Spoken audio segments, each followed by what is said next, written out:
ఎంత ఉండాలి చూడండి, మొత్తం ఎలా ముందు ఉండాలా సరిపోద్దా అని చేసావా? సరే, మనం బలలో ప్రవేశించక ముందు దేవుని మాటలు కొన్ని చదువుకుందాం. సామెతల గ్రంథం 14వ అధ్యాయము మొదటి మాట మనం చదువుదాం. మొదటి మాట, జ్ఞానవంతురాలు తన ఇల్లు కట్టును, మూఢురాలు తన చేతులతో తన ఇల్లు ఊడబెరుకును. చిన్న ప్రార్థన చేసుకుందాం. 2వ వచనం చదవండి. యథార్థంగా ప్రవర్తించువాడు యెహోవా యందు భయభక్తులు గలవాడు. చిన్న ప్రార్థన. పరిశుద్ధుల ప్రేమ గల తండ్రి, సహాయించు, కృప చూపించమని యేసుక్రీస్తు నామమున వేడుకున్నాం తండ్రి, ఆమేన్. చూడండి, ఇక్కడ మనం చదివిన వచనంలో ఇద్దరు స్త్రీలు ఉన్నారు. మొదట ఎవరు? చెప్పాలి మీరు, నేను అడిగినప్పుడు చెప్పాలి. జ్ఞానవంతురాలు. రెండో ఆమె పేరేంటి? మూఢురాలు. ఇప్పుడు ఎవరి గురించి చెప్పాలి? నేను ఎవరి గురించి సిద్ధపడి ఇచ్చారో వాళ్ళ గురించి చెప్పాలా? చూడండి, ఈ లోకంలో చాలామంది స్త్రీలు ఉంటారు. కనుక ఇది స్త్రీలు గురించి కాదు, కానీ ఇక్కడ జ్ఞానవంతురాలికి ఉండవలసిన లక్షణాలు, లేకపోతే జ్ఞానవంతురాలకు ఉండవలసిన పనులు ఏంటన్నది కొన్ని మీకు చెప్దామని ఆశ. కనుక ఇప్పుడు ఇక్కడ అంటున్నాడు, జ్ఞానవంతురాలు తన ఇల్లు కట్టును. అంటే ఈ భౌతిక సంబంధమైన ఇల్లా అన్నది మనం ఆలోచన చేస్తే, ఈ జ్ఞానవంతురాలు కట్టే ఇల్లు ఏంటంటే ఆత్మ సంబంధమైన ఇల్లుగా ఉంటుంది. కనుక ఇప్పుడు ఆత్మ సంబంధమైన రీతిగా తాను రక్షింపబడి తన భర్తను రక్షించుకుని తన పిల్లల్ని రక్షించి తాను తన పిల్లల కుటుంబంగా దేవుని వెంబడించినప్పుడు ఆ స్త్రీకి ఏం పేరు పెట్టాలంటే జ్ఞానవంతురాలు. కనుకని ఈ జ్ఞానవంతురాలు చేసే పనులు ఏంటంటే ఇంటా బయట అంతటా కూడా అందరికీ కూడా ఎట్లా ఉంటుందంటే ఇష్టపూర్వకంగా ఉంటుంది. కనుకని ఇప్పుడు ఈ జ్ఞానవంతురాల దగ్గర ఉన్న ఇంకా ప్రాముఖ్యమైనది ఏంటంటే భక్తి ఉంటుంది. ఈ జ్ఞానవంతురాల దగ్గర ఇతరులకు దేవుని వాక్యం చెప్పే ఆశ ఉంటుంది. ఇతరులకి వాక్యం చెప్పే ఆశ ఉంటుంది. కనుకని జ్ఞానవంతురాలుగా ఉన్నారా, లేకపోతే కింద స్త్రీలాగా ఉన్నారా అన్నది కొంచెం ఆలోచనలో పెడితే ఎన్నో లోపాలు బయటికి వస్తూ ఉంటాయి. ఏంటి ఆ లోపం అంటే, చూడండి, కొంతమంది స్త్రీలు రక్షింపబడతారు. సంఘాల్లో కూడా మీరే ఎక్కువ కనపడుతూ ఉంటున్నారు. కానీ పురుషులు అంటే వాళ్ళ మగపిల్లలు కావచ్చు, లేకపోతే వాళ్ళ భర్తలు కావచ్చు, ఏరమ్మా మరి అన్నయ్యరమ్మా అని చెప్పి అడిగితే వాళ్ళు ఏమంటారంటే పనికి వెళ్ళారు, లేకపోతే ఆయన రాళ్ళండి అంటుంటారు, ఆయన మారడు అని చెప్తూ ఉంటారు. కనుక అలా చెప్పడానికి మనం ఏపాటి వారు? ఇప్పుడు జ్ఞానవంతురాలు అలా చెప్పకూడదు. కనుక జ్ఞానవంతురాలు ఏంటంటే తాను నమ్మిన దేవుణ్ణి, ఒకవేళ ఆ వ్యక్తి అంటే భర్త ముందు రక్షణ పడితే, తర్వాత ఈమె రక్షణ పడితే, వీళ్ళకి దేవుడు ఇచ్చిన పిల్లల్ని ఏ బాటలో నడుపుతారు? వీళ్ళిద్దరూ ఏ రూట్లో నడుపుతారు? ఎలా నడుపుతారు? మంచి మార్గంలో నడుపుతారు. అంటే జ్ఞానవంతులు చేసే పనులు అన్నమాట. చదవండి, మొదటి సమూయేలు గ్రంథంలో కూడా మనం చూస్తాం. మొదటి సమూయేలు గ్రంథం 19వ అధ్యాయము 11వ వచనం చదవండి. జ్ఞానవంతురాలు, అక్కడ ఒక జ్ఞానవంతురాలు మనకు కనబడుతుంది. ఉదయమున అతన్ని చంపవలెనని పొంచి ఉండి దావీదును పట్టుకున్నట్టుకై సౌలు అతని ఇంటికి దావీదు భార్య అయిన మీకాలు ఈ రాత్రి నీ ప్రాణమును నీవు దక్కించుకొనుము, రేపు నీవు చంపబడుదువు అని ఈ జ్ఞానవంతులు ఏం చేస్తుంది? దావీదెవరు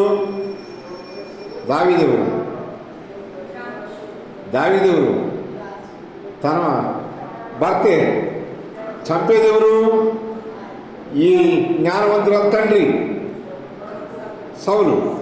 ఇప్పుడు తన తండ్రి ఏం చేయబోతున్నాడో ఈ అమ్మాయికి అది ఈ మేకాలకి తెలుసు. కనుకని తను ఎలాగోలాగా ఏం చేయాలనుకుంది?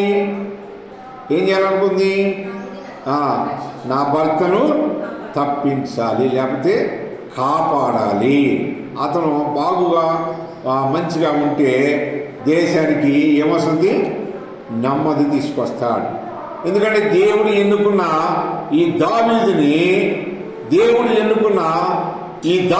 దేవుడు పిలిచిన ఈ దావీదుని అపవాది అనేవాడు మామలోకి దొరబడి సౌల్లోకి వెళ్ళి, అరే నీకు అంత సీనియారిటీ ఉంది, ఇంత సీనియారిటీ ఉంది, చాలా సీనియర్ కదా నువ్వు, మరి నీకు ఘనత రాకోకుండా ఎవరికి వెళ్ళిపోతుంది ఘనత? దావీదుకి వెళ్ళిపోతుంది. దావీదుకి ఎంత వెళ్తుంది, ఈయనకి ఎంత వస్తుంది అన్నది అక్కడ ఆలోచిస్తే దావీదుకి ఎంత ఘనత వస్తుందట? 10,000 కొలది. సౌలుకి ఎంత వస్తుంది? 1,000 కొలది. అంటే 10,000 కొలది ఎక్కువ వెళ్ళిపోతుంది ఘనత. కనుక అతను లేకుండా చేసేస్తే, అతన్ని చంపేస్తే, అవసరమైతే ఇంకొకటి తెచ్చి తన కూతురికి చేయాలని అనుకున్నాడు. కనుక అది ఎరిగింది ఈ మేకాలు. అయ్యా నువ్వు ఈ రాత్రి నువ్వు ఇక్కడ ఉంటే రేపు పొద్దున ఖచ్చితంగా ఏమైపోతున్నావు? చనిపోబోతున్నావు. కనుక నువ్వు ఏం చేయాలి? తప్పించుకుని వెళ్ళిపో. ఎట్లా పంపించింది ఆమె? ఎలా పంపించింది? దాన్ని ఏమంటారంటే దొడ్డి దారిని పంపించేసింది. రాజమార్గం వెళ్ళే వరకు ఎవరు చూస్తారు? మీ కూతురింటిలో నుంచి వెళుతున్నాడు, వెళ్ళిపోయాడు, పంపించిందని అని అంటారని కిటికీ గుండగా ఏం చేసిందామే? దావీదుని దించి. కనుకని చాలామంది ఏం చేస్తున్నారంటే ఆ భర్త ఎటుపోతే నాకేమి, పిల్లలు ఎటుపోతే నాకేమి, నేను రక్షింపడ్డాను, నేను దేవుణ్ణి నమ్ముకున్నాను, నేను దేవునితో ఉన్నాను, అంతే చాలు అనుకుంటున్నారు కొంతమంది. ఎవరి గురించి మాట్లాడుతున్న ఈ మాట? దేవుని నమ్మిన వాళ్ళ ఫస్ట్. కనుక ఇప్పుడు ఈమె అలా అనుకుందా? మీకలా అనుకుందా? ఏమనుకుంది? ఎలాగైనా సరే నా భర్త అయిన దావీదుని ఏం చేయాలి? తప్పించాలి. కొన్ని సంవత్సరాలుగా వాళ్ళు యుద్ధము చేస్తూ వచ్చారు. కానీ ఆ గొలియాతుని ఏం చేయలేకపోయాడు? ఓడించలేకపోయారు. దావీదు వచ్చాడు, జీవము గల దేవుని యొక్క నామమును తలుచుకుంటూ వచ్చాడు. జీవము గల దేవుడే చూసుకుంటాడని అన్నాడు. యుద్ధము నేను కాదు దేవుడే చేస్తాడన్నాడు. మరి వీళ్ళ సీనియారిటీ ఉంది, కానీ మరి వీళ్ళు అతన్ని ఓడించలేకపోయారు కదా, ఓడించలేకపోయారు. దావీదు వచ్చి ఏమన్నాడు?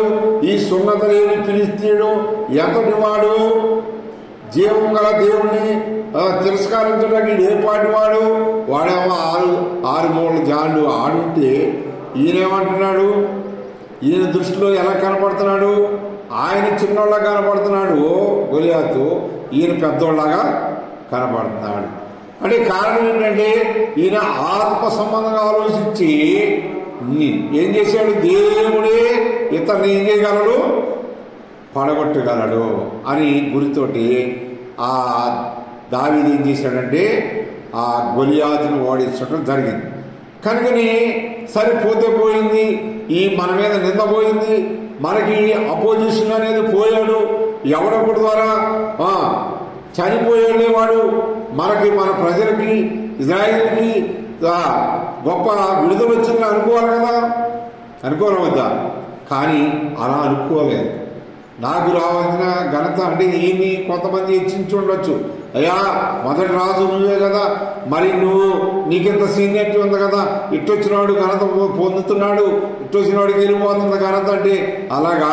కనుకనే వాడిని ఏం చేద్దాం, ఇప్పుడు దావీదుని ఏం చేద్దాం, చంపేద్దాం అనుకున్నాడు.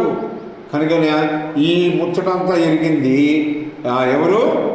మేకాలు. ఎరిగి అంది, అయ్యా నువ్వు ఉంటే ఇక్కడ మంచిది కాదు, కనుక నీ ఇక్కడి నుంచి ఏం చేయాలి, నువ్వు వెళ్ళిపో అని తప్పించింది అనమాట. కనుకని మరి భర్తలకు ఎలా చెప్పాలి అంటే వాళ్ళ అలవాట్లో నుంచి విడుదల చేసి తీసుకురావాలంటే నువ్వు ఇలా తాగితే మంచిది కాదు, ఇలా తిరిగితే మంచిది కాదు, ఇలాంటి దేవునికి విరోధమైన పనులు చేస్తే మంచిది కాదయ్యా, దేవుని రాజ్యం పోతుంది, నరకానికి వెళ్ళిపోతావు అని సువార్త చెప్పి నీ ఇంట్లో వాళ్ళకి ఎవరు చెప్పకుండా ఎవరు చెప్తారు? ఎవరు చెప్తారు? ఎవరు చెప్తారు చెప్పండి? పాస్టర్గా మీరు ఉన్నది ఎందుకన్నా, ప్రభు మిమ్మల్ని పిలిచింది ఎందుకన్నా, మాకు సేవకులుగా మీరు ఉన్నది ఎందుకన్నా, మేము చెప్తే మీరేం చేస్తారు? మా మాట వెనకేగా. చూడండి, దేవుని యొక్క పిల్లలమైన మనం అట్లా చెప్పి మాతో మాట్లాడితే ఇంకా మంచిదే కాదనట్లేదు, కానీ ఎక్కువ టైము మీరే మాట్లాడుతుంటారు కాబట్టి ఏ టైంలో ఎలా ఉంటాడో మీకు తెలుసు కాబట్టి ఆ టయాన్ని బట్టి ఫాలో అయ్యి మీరు చెప్పగలిగితే ఎక్కడి నుంచి తప్పించబడతాడు? నరకము నుండి, శత్రు చేతుల నుండి, లోకము నుండి, పాపము నుండి, సమస్త దుర్నీతి నుండి అతను కూడా దేవుని దగ్గరకు వస్తాడు. ఇది ఎవరు చేయాలి? ఎవరు చేయాలి చెప్పండి? జ్ఞానవంతురాలు చేయాలి. చూడండి, ఇంకో స్త్రీని చూద్దాం, మూడో స్త్రీని చూద్దాం. మూడో స్త్రీ ఎవరంటే అదే సమూయేలు, మొదటి సమూయేలు గ్రంథం 25వ అధ్యాయము 3వ వచనం చదువుదాం. మొదటి సమూయేలు గ్రంథం 25:3. అతని పేరు నాబాలు, అతని భార్య పేరు అబీగయలు. ఈ స్త్రీ ఎవరంట? సుబుద్ధి. సుబుద్ధి అంటే మంచి బుద్ధి. సుబుద్ధి మన పేరు పెట్టుకుంటారు కానీ బుద్ధి సరిగా ఉండదు. నిజమే, వాళ్ళు తెలుసు, ఆ పేరు ఉన్న వాళ్ళు నాకు తెలుసు కొంతమంది. చూడండి, ఇక్కడ రాశాడు, ఏమని రాశాడు? పేరు సుబుద్ధి గల స్త్రీ అంట. నాబాలు ఎవరు? మోటోడు అంటాం, చదువు లేదు, గొర్రెలు ఆ ఎంట్రులు కత్తిరించుకుంటూ ఉండేవాడు. చదువు పై వచ్చిన ఫస్ట్ లైన్లు అంటాడు. ఏమంటాడంటే అతడు ఎలాంటాడంట? బహుభాగ్యవంతుడు. చదవండి, అతనికి ఉన్న ఆస్తులు చెప్తున్నాడు. అతనికి ఉన్న ఆస్తులు ఏంటి? 3000 గొర్రెలను, 1000 మేకలు ఉండెను. చూడండి, 10వ వచనం చదువుతాం. 10. నాబాలు దావీదు ఎవడు? చూడ, ముందొచ్చినాలు మనం చూస్తే కొంతమందిని ఏం చేశారంటే దావీదు నాబాలు దగ్గర పంపించాడు. కుశల ప్రశ్నలు అడిగిరా, వాళ్ళు ఎలా ఉన్నారు ఏంటి మొత్తం అంతా కనుక్కోమన్నాడు. కనుకనే అంటే వాళ్ళు వచ్చి అడిగినప్పుడు ఎవరయ్యా దావీదు ఎవరు? దావీదు ఎవరు అంటున్నాడు. దావీదు ఎవరు? చదవండి, అక్కడ చదవండి. ఏమన్నాడు? దావీదు ఎవడు?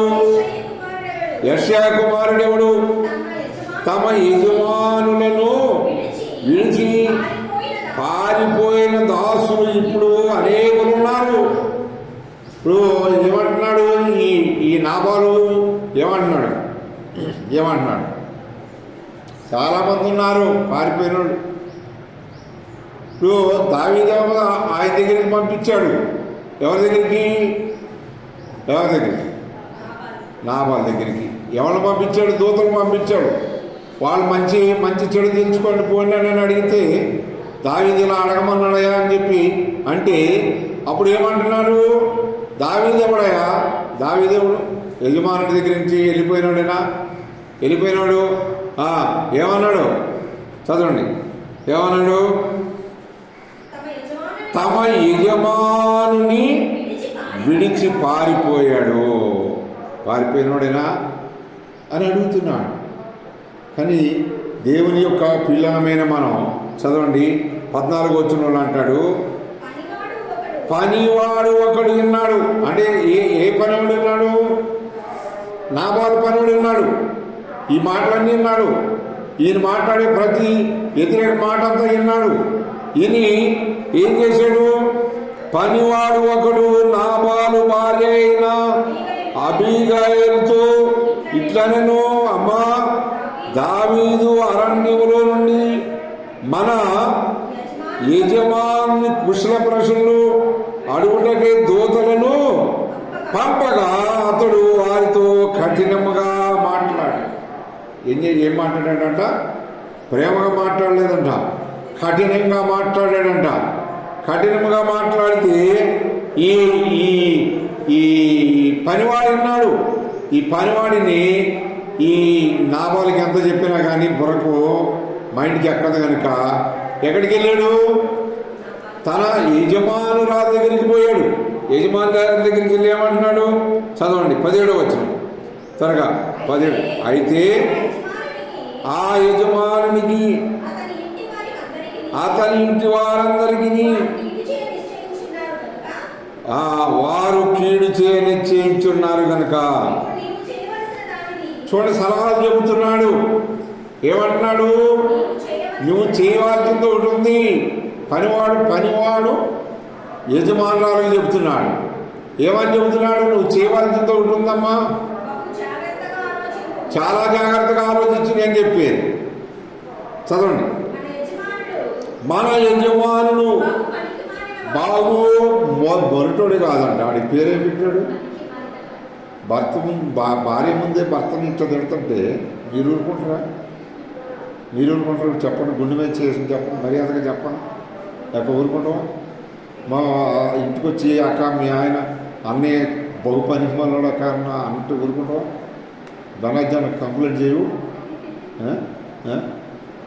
కానీ ఈ పనివాడు వచ్చి ఆమెతోటి, అమ్మ ఎట్టా చేసుకున్నావో కానీ మోటోడిని, ఎక్కడ దొరికాడో ఎంత మంచిదానికి, నువ్వు మంచి సౌందర్యవంతురాలివి, తర్వాత మంచి జ్ఞానం ఉంది నీ దగ్గర, మంచి తెలివి ఉంది, దొరక్క ఈడి చేతిలో ఎట్ట పడ్డావమ్మా నువ్వు. వీడు బహు పనికి మాలినోడు, నీవు ముందు చూసుకోలేదా? చీకట్లో చూసారా ఇంటి సంబంధం? ఎవరు చూశారు? పనివాడు అడుగుతున్నాడు. రాత్రి చూసారా? పగలు చూసారమ్మా? రాత్రి చూస్తే పగల కాలంలోకి వచ్చి నీంటి ఎక్కడ తీసుకున్నావు తల్లి? మనకు ఇప్పుడు ముప్పు వచ్చి పడేటట్టు ఉంది నాయన. ఏమన్నాడు? పోమా, నువ్వన్న పో, నీ భర్తను బతికించుకో అని చెబుతున్నాడు. ఏమన్నాడు చదవండి, మన యజమానుడు బహు పనికి మళ్ళవాడు, ఎవరిని గెలవనీయుడు. అక్కడ ఏం రాసుకోను మనం? గెలవనివ్వడు, బహు పనికి మళ్ళోడమ్మా. అందుకే దేవుడు అన్నాడు, నీతిమంతుడు లేడు, అందరు యాగముగా పనికి మళ్ళోళ్ళే. కనుక ఇప్పుడు ఈ వ్యక్తి గురించి చెబుతున్నాడు. 18వ వచనంలో అన్నాడు, అందుకు అబీగయలు నాబాలుతో ఏమీ చెప్పలేదండి పాపం. ఎందుకంటే చెప్పినా కానీ దయ్యం వేస్తూ వాడి బుర్రకు ఒక మాట కూడా ఎక్కదు కనుక అతనికి చెప్పినా కానీ అనవసరం అనుకుంది. ఏమి చెప్పకుండా ఏం చేసింది? త్వరపడి ఏం చేసిందమ్మా? 200 రొట్టెలను, 2 ద్రాక్షారసం తిత్తులను వండిన ఎన్ని 5 గొర్రెల మాంసమును,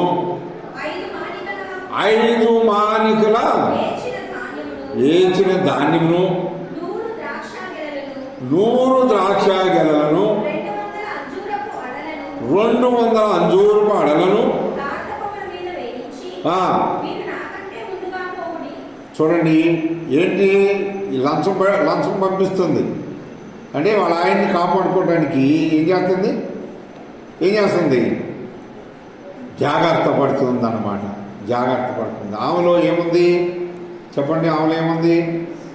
ఏముంది చెప్పాడు కదా, ఏముంది? సుబుద్ధి గల భార్య. కనుకనే పోతే పోయాళ్లే, కొడితే కొట్టేళ్లే, చంపితే చంపేసేళ్లే, దరిద్రం పోయిందిలే అనుకోవచ్చు వాస్తవంగా కదా. అంటే తల్లిదండ్రులు తెచ్చి చేశారు కాబట్టి దానికి ఏం చేసింది? ఆమె లోబడింది. ఎవరికొల్లే ముందు మనకు చేశారు కాబట్టి మనం జాగ్రత్త చూసుకోవాల్సిన బాధ్యత మనకు ఉంది అని ఏం చేశారు? ఏం చేసింది ఆమె? ఇవన్నీ సమర్పణ చేస్తుందన్నమాట. ఇవన్నీ వండి తీసుకుపోతుంది, ఇవన్నీ సిద్ధపరిచింది. పని వాళ్ళతో చెప్తుంది, అయ్యా నాకంటే ముందు మీరన్నా ఇవ్వండి, వాళ్ళు అరణ్యంలో ఉన్నారు. అసలే అరణ్యంలో ఉన్నవాడికి ఏం దొరకదు కదా, ఆకలి మంట మీద ఉన్నారు. కనుక ఏం చేస్తారో తెలీదు. రాజుగారు, ఆయన కాబోయే రాజుగారు కాబట్టి ట్రైనింగ్ అవుతూ ఉన్నాడు అడవిలో. కనుక ఆయన వచ్చాడంటే ఏమవుతుంది? ఇప్పుడు పరిస్థితులు తారుమారైపోతాయి. కనుక నువ్వు ముందెళ్ళిపోయి మీరు వెళ్ళి ఆయనకి ఇచ్చేయండి అన్న. చదవండి 23వ వచనం. 23వ వచనం. అబీగయలు దావీదును కనుగొని గాద్బాము నుండి త్వరగా దిగి దావీదునకు సాష్టాంగ నమస్కారం చేసి అతని పాదములు పట్టుకుని ఇట్లా నేను చూడు, మనం దేవుని మీరు జ్ఞానవంతులు చేసే పని ఏంటంటే ఈమె దావీదు పాదాలు పట్టుకుంది.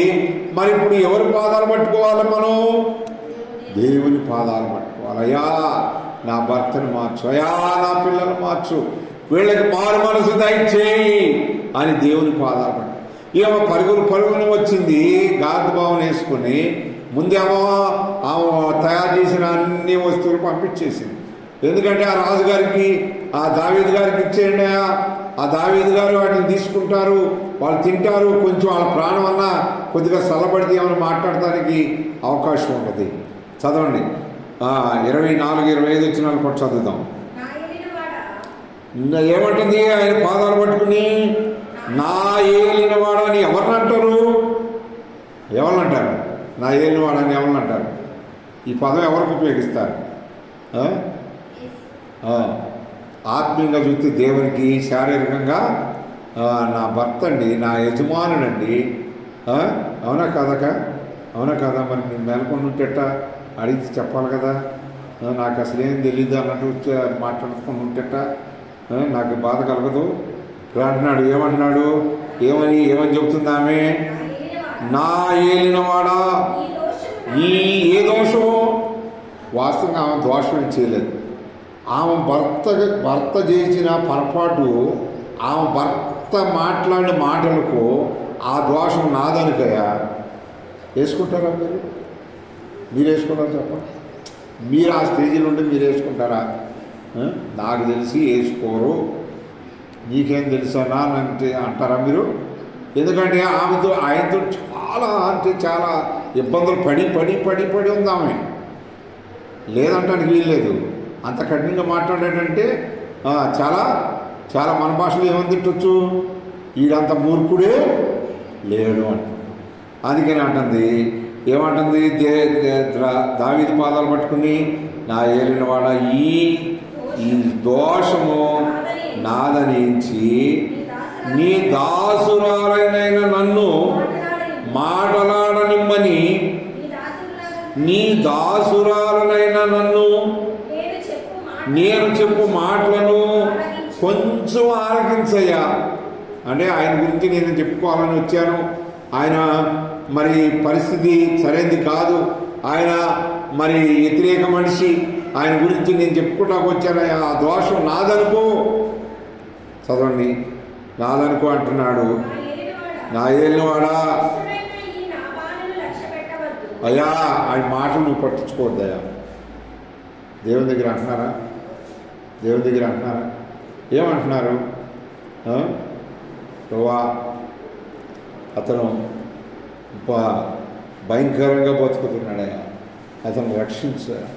ఇప్పుడు ఈ అభిగా ఏమెవరు ఈ పేరేంటి? నావల్ భార్య ఏమంటుంది? అతని గురించి మొత్తం వివరించి చెప్తాను.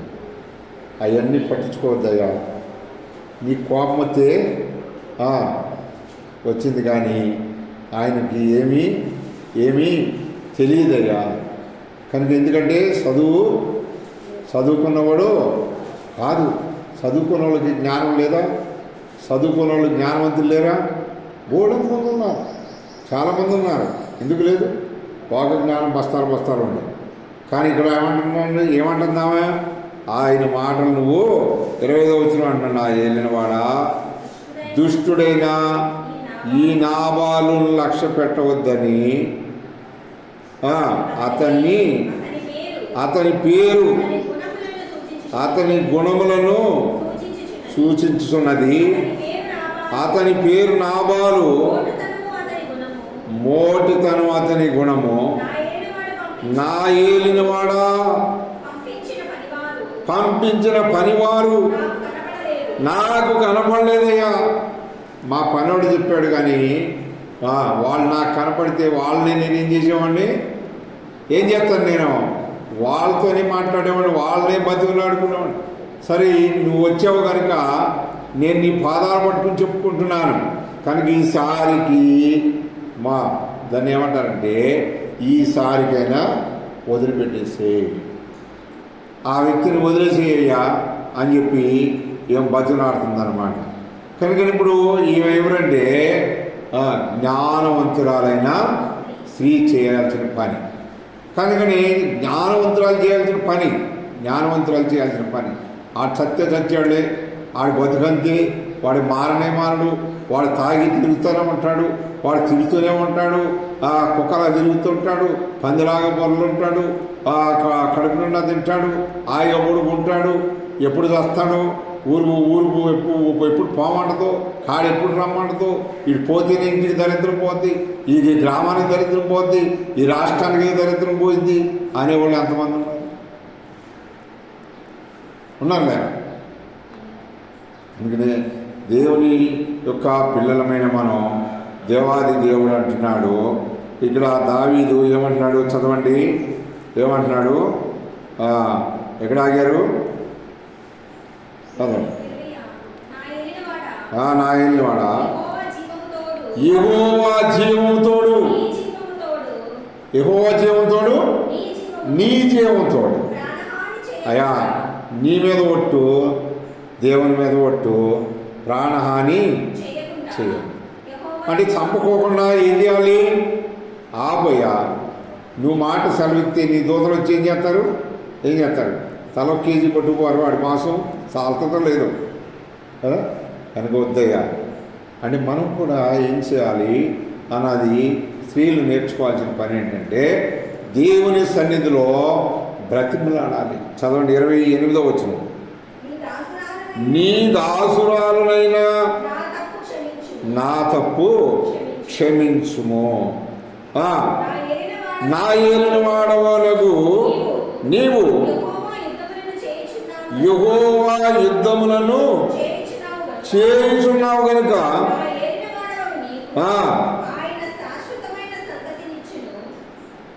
చూడండి, ఒక మాట చాలు మనకి. ఏమంటుంది? ఏలినవాడా అని సంబోధిస్తాము. అంటే దావీదుని ఎంతగానో ఏం చేస్తుంది? హెచ్చిస్తా ఉంది. అంటే ఆయన కోపాన్ని తగ్గాలి, కనుక ఆయన కోపం తగ్గాలి. అలాగే దేవుని పిల్లలమైన మనం, దేవుని యొక్క నమ్మిన మనం పక్క వారికి మనం నేర్పాల్సిన బాధ్యత అనేది మనకు ఉంది. చదవండి, చివరిగా మనం 32వ వచనం కూడా చదువుదాం. ఏమంటున్నాడు దావీదు? అందుకు దావీదు,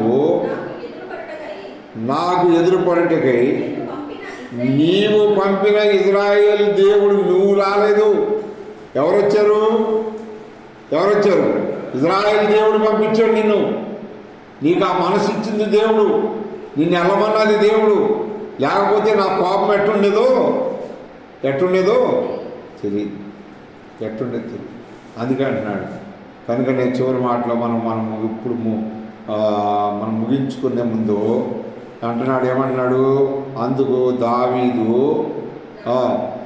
నాకు ఎదురు పడుటకై నిన్ను పంపిన ఇజ్రాయేలు దేవుడైన యెహోవాకు కలుగునుగాక.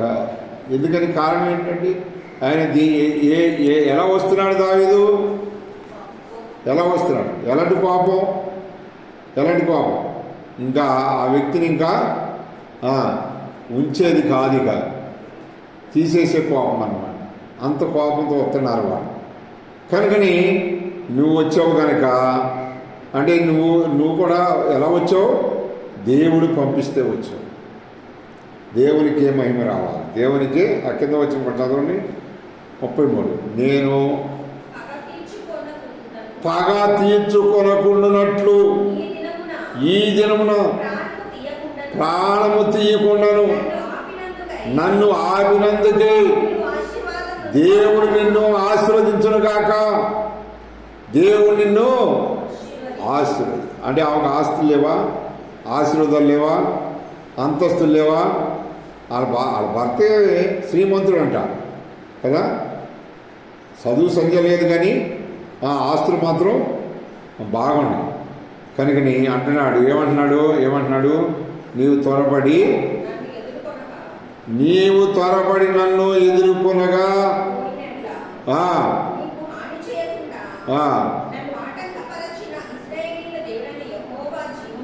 యెహోవా జీవముతోడు తెల్లవారులోగా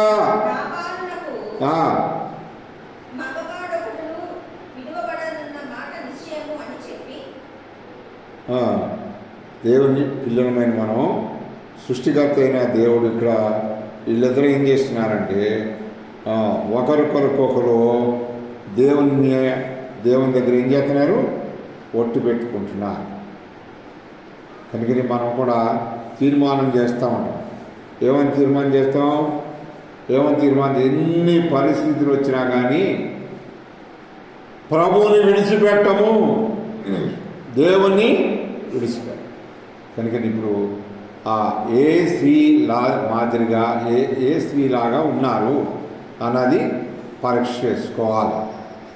కనుకని ఎందుకంటే దేవాది దేవుడు పైనుండి తన దూతల భూమి మీద పంపించినప్పుడు, రక్షింపబడిన వారిని ఆ మధ్యాకాశం తీసుకెళ్ళినప్పుడు, ఆయన న్యాయపీఠ ఎదుట నిలబడినప్పుడు మొట్టమొదటిగా అడిగేది ఎవరినంటే, నీ భర్తను నువ్వు ఎందుకు రక్షించుకోవాలా? నీ పిల్లలను నువ్వు ఎందుకు రక్షించుకోవాలా అని దేవుడు లెక్క అడుగుతాడక. కనుక నీ జాగ్రత్తగా ఏం చేయాలి? ప్రార్థన చేయాలి. అందుకని అపోస్తలుడైన పౌలు గారు అంటాడు కొరింథీయులతోటి, ఏమంటాడు? కాబట్టి 1 కొరింథీ 11 అధ్యాయము చివరి మాట మనం ముగింపులో ఆ మాట తీసుకుని మనం ముగించుకుందాం. కాబట్టి ప్రతి మనుష్యుడు తనను తాను పరీక్షించుకొనవలెను, అలాగు చేసి ఆ రొట్టెని తిని ఆ పాత్రలోనిది త్రాగవలెను. ప్రభువు శరీరం అని వివేచింపగా తిని త్రాగువాడు తనకు శిక్షా విధిగా తిని సాగుచున్నాడు. ప్రభువా, నేను ఎలా ఉన్నాను? ప్రభువా, నీ దృష్టిలో నేను ఎట్లా ఉన్నాను? జ్ఞానవంతురాల్లాగా ఉన్నానా, లేకపోతే మూఢురాల్లాగా ఉన్నానా? ఏ రీతిగా ఉన్నానని ఒక్కసారి మనం ఏం చేసుకోవాలా? మిమ్మల్ని మీరేం చేసుకోవాలా? పరీక్షించుకోవాలి. పరీక్షించుకున్నప్పుడు దేవాది దేవుడు ఆ లోపాలన్నీ కూడా బయటికి చూపిస్తాడు. దేవుడి మాటలో దీవించి ఆశీర్వదించునుగాక. ప్రార్థన చేసుకుందాం. మోకరించండి, ప్రార్థన చేసుకుంటాం.